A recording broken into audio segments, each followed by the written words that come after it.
Do you believe that a lion could remember someone for 20 long years?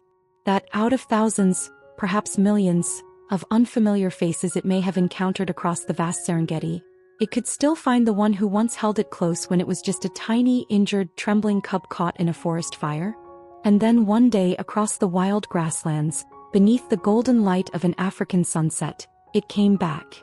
No roaring, no hunting, just silence, and the soft sound of footsteps moving carefully through the tall golden grass. Until at last the great lion gently rested its head on the woman's shoulder. The very same woman from all those years ago, as if to say, I remember. This isn't a fairy tale. This actually happened. And if you've ever loved an animal with all your heart, you'll understand why this miracle was never just a coincidence. It was the year 2005.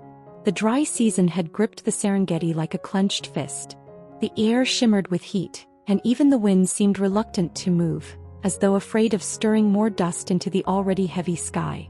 Trees stood like sentinels, their leaves scorched and brittle. The ground cracked underfoot, whispering stories of drought and survival. It was during this harsh time that Rosa arrived in Tanzania. A young woman barely in her mid-20s, she had traveled alone, carrying little more than a backpack, a notebook filled with dreams and a heart full of hope. She wasn't a scientist or a vet, just a volunteer with a deep love for animals, and a belief that every creature, no matter how wild, deserved compassion. She joined a small wildlife rescue camp nestled deep inside the reserve. It wasn't glamorous. There were no electricity generators, no hot showers, and certainly no internet. But there was purpose. Every morning began before sunrise, with the distant calls of birds and the rustling of unseen creatures in the bushes. Her days were filled with feeding orphaned antelopes, treating injured jackals, and documenting the slow recovery of countless animals rescued from wildfires, poachers, and natural disasters. She worked tirelessly under the unforgiving sun, hands stained with soil and sweat, but eyes always searching for life, for hope. One afternoon, while inspecting an area recently hit by a wildfire, she heard a faint rustling sound coming from the bushes. At first she thought it was the wind, the kind of sound that tricks you into thinking something's alive when it's not. But then came a soft whimper, weak, desperate, and unmistakably alive. Her breath caught in her throat. She bent down carefully and pushed aside the scorched branches. There it was, a tiny creature trembling with fear and pain. A lion cub. Its paw was lightly burned, and its wide, tearful eyes looked up at her as if begging for help. In that moment, something deep inside Rosa stirred. A mix of pity, courage, and instinct. She didn't hesitate. She wrapped the cub in her jacket and rushed him back to the camp. I'll call you Kanu, she whispered softly as she gently wiped the charred dust from his little face.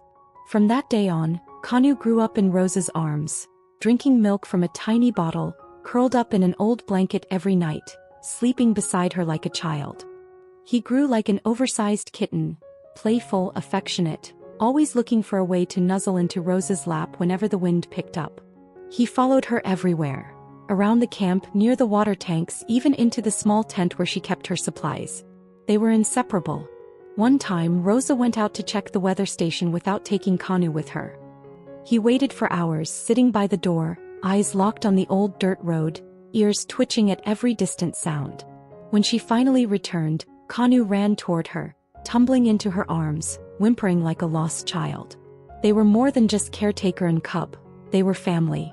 No words needed between them. Just presence. Just love. But that happiness couldn't last forever. When Kanu turned 1 year old, Rosa received the news from the organization.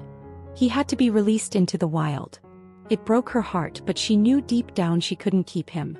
He was born to run beneath open skies, not to live behind fences or sleep on blankets. On the day they said goodbye, Rosa opened the gate to the training enclosure. Kanu hesitated for a moment, then turned back to look at her, staring deeply into her eyes for what felt like an eternity. She knelt down and whispered, "Be strong out there. But if one day you miss your mom, you can come back." And then Kanu stepped into the grass.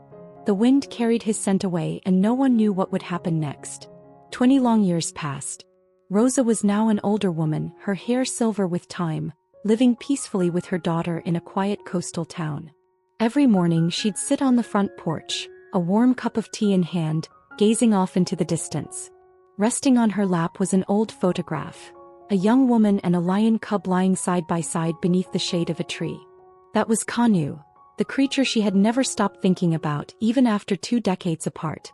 That summer her daughter, a wildlife photographer, invited Rosa to join her and some friends on a trip to the Serengeti to film the wild ecosystem. At first Rosa, traveling so far felt like opening a wound she had spent years trying to heal. But then there was something in her daughter's eyes, something unspoken, that made her say yes. They flew together to Tanzania, riding in a familiar safari truck, gliding through golden waves of grass swaying in the wind. Their guide was a young man, passionate and knowledgeable. He told the group stories about the region's iconic wildlife, and then he paused, lingering on one name. "We have a very special lion in the Southern Reserve. His name is Kanu. He's fairly old now but different from the others. He doesn't attack people. Once he even pressed his head against a staff member's shoulder, and no one knows why." Rosa's hand tightened around the edge of her seat. Her heart was pounding. She turned her face toward the window. The wind brushed against her cheek. And even she couldn't have imagined that just hours after hearing that name, Kanu, from the guide's lips, she would come face to face with something she had only dared to dream of in her quietest dreams. A reunion long thought buried beneath the dust of time was slowly finding its way back. The safari truck slowly came to a halt in the middle of the grasslands. The sun had tilted westward, casting everything in a brilliant, fiery orange. In the distance, a golden figure was approaching. It was a fully grown male lion, tall, powerful, with a thick, majestic mane. Everyone held their breath. The guide raised his hand, signaling not to move. But something was strange. The lion didn't roar, didn't growl, didn't show any signs of hunting. It just kept walking slowly as if searching for something familiar. Rosa sat in silence, her hands clasped tightly together, eyes fixed on the creature before her. And then, driven by something deep and unexplainable, she opened the door. "Mom," her daughter whispered, worried. "It's okay," Rosa replied softly. "I think I know him." She stepped out of the truck, her heart pounding in her chest like a drum echoing through time. The wind carried the scent of earth and sun-warmed grass, just as it had all those years ago. The lion stopped a few meters away. He stood still, not threatening, not retreating, just watching. Just remembering. Then slowly he lowered his head and took a step forward. And another. Until finally, after 2 decades of silence, he rested his massive head on her shoulder.